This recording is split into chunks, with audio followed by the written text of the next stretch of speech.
BSF के एक जवान ने कल फेसबुक पे एक वीडियो डाला जो वायरल हो गया। इस वीडियो से जैसे देश का ज़मीर हिल सा गया। ये रक्षक सरहद पे इसलिए तैनात रहते हैं ताकि आप और हम चैन की नींद सो सकें, लेकिन आज भी कुछ कारणों से इनके परिवार वाले सो नहीं पाते। हमें ऐसे ही कुछ और मुद्दों को जानने का मौका मिला, इस बार एक जवान की पत्नी के माध्यम से, जिनके पति आज भी असम राइफल्स में कार्यरत हैं। मैं एक सैनिक की बीवी हूँ। मेरी शादी को 4 साल हो चुके हैं। मेरे हस्बैंड असम राइफल में हैं। मैं उनके साथ अलग अलग पोस्टिंग पे रही हूँ। मैंने देखा है, खुद महसूस किया है कि खाने की क्वालिटी असम राइफल की बहुत ही ख़राब है। चावल मिलते हैं, सब्जियाँ तो मिलती ही नहीं हैं। खाओ खाओ, नहीं खाओ उनके पेट सो जाओ। और ये मैंने महसूस किया है कि मैं जब उनके साथ रहती थी तो जैसे वो घर पे लाते थे, सब्जी मिलती है हमें हफ्ते में 1 दिन, तो कभी मिलती थी कभी नहीं भी मिलती थी, तो 2 आलू डाल दिए, 2 प्याज डाल दिए, अलग अलग तरीके की। और मैंने देखा है कि कहीं हमारे उसमें ही जो अफसर लोग हैं उनके लिए सब्जियां बहुत अच्छी अच्छी जाती थी।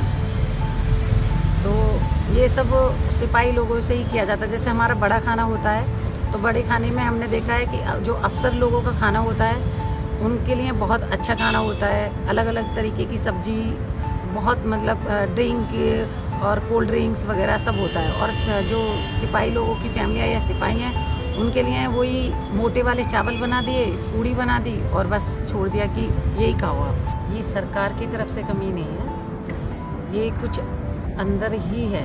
सरकार की तरफ से तो सप्लाई ठीक आती है और फैसिलिटीज़ भी होती है, और ये अंदर से ही ऐसा है कि जवान तक नहीं पहुंच पाती है। मैं प्रेग्नेंट थी, मुझे 6 मंथ हो चुका था।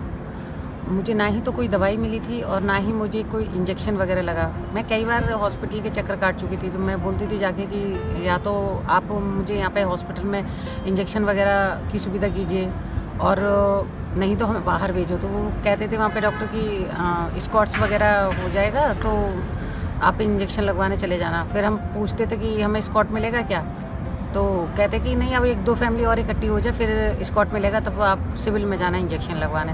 कुछ जगह ऐसी हैं कि जहाँ पे ना ही तो डिलीवरी की सुविधा है, ना ही इंजेक्शन की सुविधा है, ना ही जो छोटे बच्चे हैं उनके डॉक्टर बैठे हुए हैं। कुछ जगह तो ऐसी हैं कि दवाइयाँ भी नहीं मिलती हैं।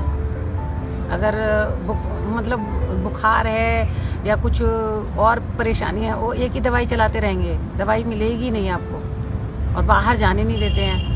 तो परेशानी तो है, बहुत परेशानी है। ये तो आप भी लोग जानते हो कि अफसर लोगों के घर पे सिपाही सेवादारी करते हैं। क्या वो सेवादारी करने के लिए फ़ौज में भर्ती हुए हैं, क्या अपने देश की सेवा करने के लिए? अफसर लोगों के जाके वो खाना बनाते हैं, जूते पॉलिश करते हैं, ये काम उनका है। बर्तन मांजते हैं, ये काम उनका है। उनका काम है हथियार पकड़ने का, तो ना कि सेवादारी करने का। सेवादारी ना करा के उनको हथियार पे ही रहने दीजिए। तो ये एक सेवादारी जो है ये हटा देनी चाहिए। किसी सिपाही से सेवादारी नहीं करानी चाहिए। यही मेरी रिक्वेस्ट है। ऐसा होता है कि हथियार भी नहीं होते हैं सही से, पुराने हथियार पकड़ा देते हैं, और ये सब बंद होना चाहिए। ठीक से सेवा मिलनी चाहिए उनको। मैं एक बार फिर इस बात को दोहराना चाहूँगी कि सरकार की तरफ से कोई कमी नहीं है, ये हमारे सिस्टम में ही कमी है। मेरी सरकार से प्रार्थना है कि जो सहूलियत है वो जवान तक, हर जवान तक पहुंचनी चाहिए।